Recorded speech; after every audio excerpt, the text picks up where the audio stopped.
Awesome to be here in Kansas City. You know, having played in the Big 12 and got the opportunity to be an assistant in the Big 12 and now head coach. It's just, there's nothing like the tournament in this venue.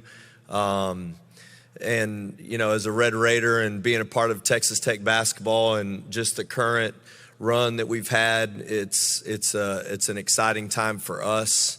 And to be in the best league in college basketball, there's nothing like it. We love our team. We love the returners. I think we've added some guys that we feel like can help us specifically around the rim. And these days in college athletics, you know, recruiting high school players, you never know what you got, but we have some high school guys that we love. So we're just thrilled about our team and thankful for the opportunity to compete in the best conference in college basketball. Okay, please raise your hand. Let us get a wireless microphone to you. Give us your name and your affiliation. Okay, we've got Koo here in the middle. Let's go with the third row first, and then we'll come to the front row. Yeah, Coach. Kevin Sweeney, Sports Illustrated. You added JT Toppin. Obviously, you went through the draft process and was available later. I'm curious, navigating the portal these days, how you approach a guy like that, where you know there's a possibility he'll come back to college, but how do you line up kind of the alternate plans in case he doesn't, and what did that recruitment process look like to get him? Yeah, well, you know, it changes faster than your plans can accommodate. And I think that's just the nature of what we do. And I do think there's a quality that in the relationships of the people that you really have to trust who you're talking to. And it sounds obvious, but I think it's the most important part of all of this is, can you tell the truth to people? And can they hear what you have to say? And can you decipher if it's actually going to work? And the one thing about JT Toppin that we felt all the way through the process, from the time he got into the portal to the time that he ended up saying that he was going to be a Red Raider, was there was just a constant communication of like, this is where we're at and this is what we want. And that was the most important part. And we felt like there was a sincere interest in knowing that he could get drafted, but ultimately for him, we did feel like that there was a consensus that going back to school was a big part of him growing and getting better. And that was kind of the emphasis for him, was like, how does he keep getting better so he can sustain it in the long run? And man, he's got great people around him, and obviously he's going to make a significant impact for us. And you know, in this league, rebounding translates, and he did that at the combine and led the combine in rebounding. When you see that, even though you know that there's a good possibility he could go back to school and we were in a good place with him, you know they could always go. But really, his people, I think they're the best, and thankful we had a great relationship. And I think that's the key to all this, is who you trust and who you talk to. Okay, let's go to the front row here in the middle.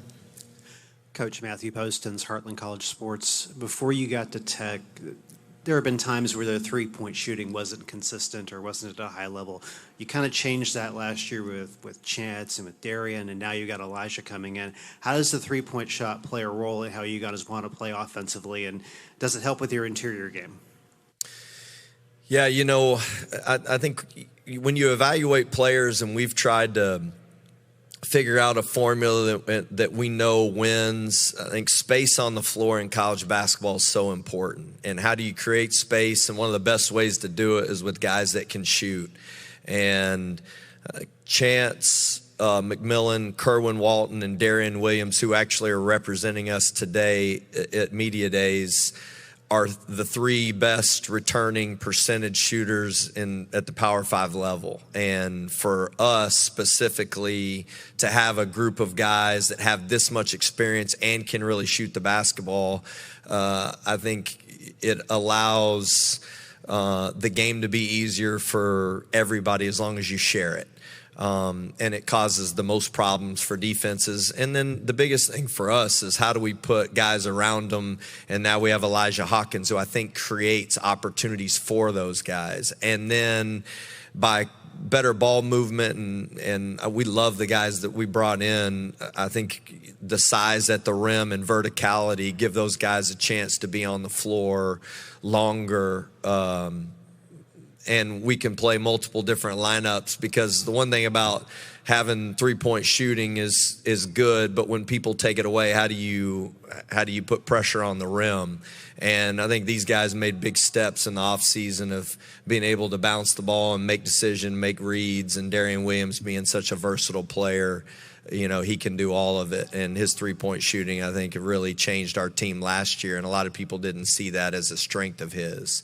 But, shooting in college basketball, I think, provides the most space and gives everybody an opportunity to attack the rim and create opportunities for themselves.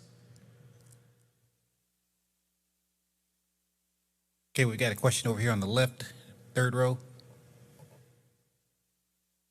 Great. Gary Parrish, CBS Sports. You've said it multiple times, other coaches have as well, best conference in the country. On one hand, that's awesome. On the other hand, I imagine it must be exhausting.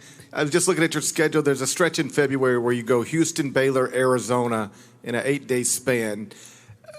How important is it to the way you approach this mentally? Because you can be great in this league and you're still going to lose a lot. Yeah, it's funny.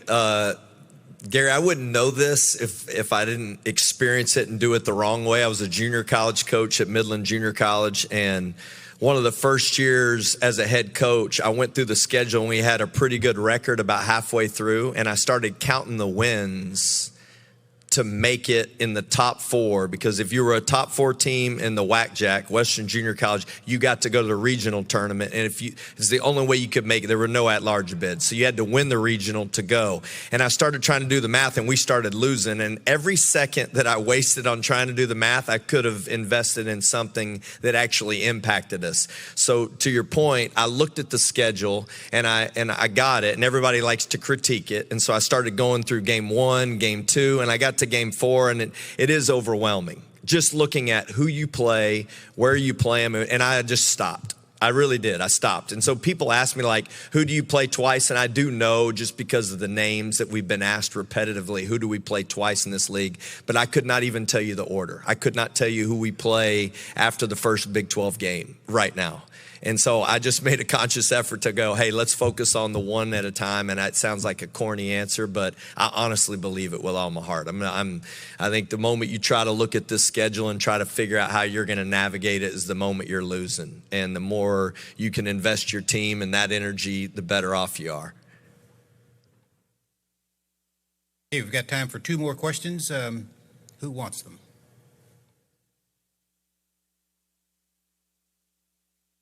Television platform in the back. Coach, everybody talks about how difficult this league is, and we look at the names on the jerseys and stuff and the history, but what makes this league so tough?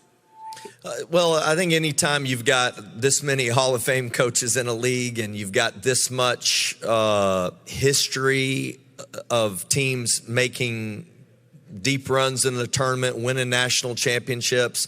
But honestly, I think it's the basketball venues and the culture of the places that we play. I mean, I'm sure there's difficult places to play across the country, but the depth of that in our league and the physicality that you have to endure with such good defensive teams, such great talent. I think it's a combination. I just think it's the most physical league in college basketball when you look across the defensive teams you have to play against. So it turns into not only a great environments, but it's literally the gauntlet of how physical every team is that you play and how just competitive it is. And, it's can you withstand that over the course of the entire league schedule? Okay, we've got time for 1 more question.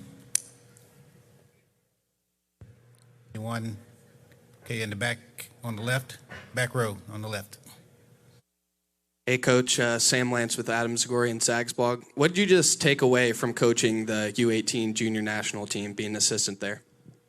Yeah, well, one, I'm thankful I got to learn all of Tommy's system at Arizona, so now we know how to compete. No, that's actually not true. Tommy wouldn't give me any information. I think he was changing all his calls. But, no, what a USA basketball in an Olympic year, to be a part of that, it's humbling. And I think what it teaches you is that the more you can give in those moments. I think you go into that realizing that being a part of USA basketball is so much bigger than, who you are as an individual coach. And there's nothing like being a part of a team that has the best players in the world and just the expectation that goes with that. But also it's such a great opportunity to learn how it's not about you as an individual. It is about what you can give. And I think that experience of seeing guys that have never been selected or not selected to a team who've been the best players in the world in their age to deal with that. But then how do you get a group that's not been together to be together in a short amount of time? And it honestly is such an awesome experience. And then to win a gold at the AmeriCup with that 18s group was just an awesome experience. And Micah Shrewsbury, who was also on that staff, and learned a lot from those guys, and really thankful for just how it all gets put together. And it really, what you learn is what you give. It's not what you get, and really an awesome group to be a part of.